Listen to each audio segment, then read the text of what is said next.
Hi friends, good morning. This is Shravani. ఇవాళ నేను explain చేసే కాన్సెప్ట్ ఏంటంటే ప్యాట్రన్స్. ఈ ప్యాట్రన్స్ అనేది మా అబ్బాయికి ఫస్ట్ క్లాస్లో వచ్చింది ఫ్రెండ్స్. వాడికి ఈజీగా ఎలా చెప్పాను చూడండి ఫ్రెండ్స్. మీకు నేను ఫస్ట్ డే నీకేం స్నాక్స్ పెడతానమ్మా అన్న. క్యారెట్ అని చెప్పాడు. తర్వాత నెక్స్ట్ డే సెకండ్ డే ఏంటంటే కీరా అన్నాడు. థర్డ్ డే ఫ్రూట్ అన్నాడు. అట్లా ఫోర్త్ డే ఏం పెడతానమ్మా అన్న. రిపీట్ చేస్తావమ్మా అన్నాడు. అది ఫోర్త్ డే వచ్చేసరికి క్యారెట్, ఫిఫ్త్ డే కీరా, సిక్స్త్ డే ఫ్రూట్.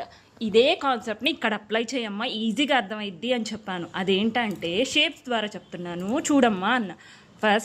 ఫస్ట్ది ఏంటది? Triangle shape, next circle shape, next square shape. అది మళ్ళీ రిపీట్ అయింది చూడండి friends. Next triangle, circle, square.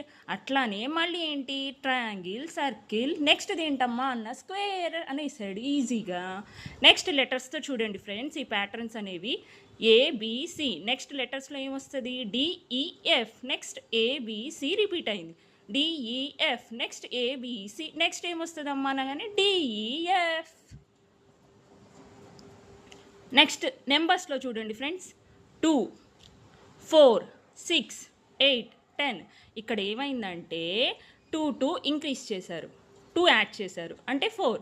Next 2 add చేశారు అంటే 6. నెక్స్ట్ 2 యాడ్ చేశారు అంటే 8. నెక్స్ట్ 2 యాడ్ చేశారు అంటే 10. మళ్ళీ నెక్స్ట్ మనం ఏం యాడ్ చేయాలి? 2. అప్పుడు ఏమవుతుంది? 12. ఇంతే ఫ్రెండ్స్. ఇంత ఈజీగా చెప్పండి ఫ్రెండ్స్. మీ పిల్లలందరికీ చాలా బాగా అర్థమవుతుంది.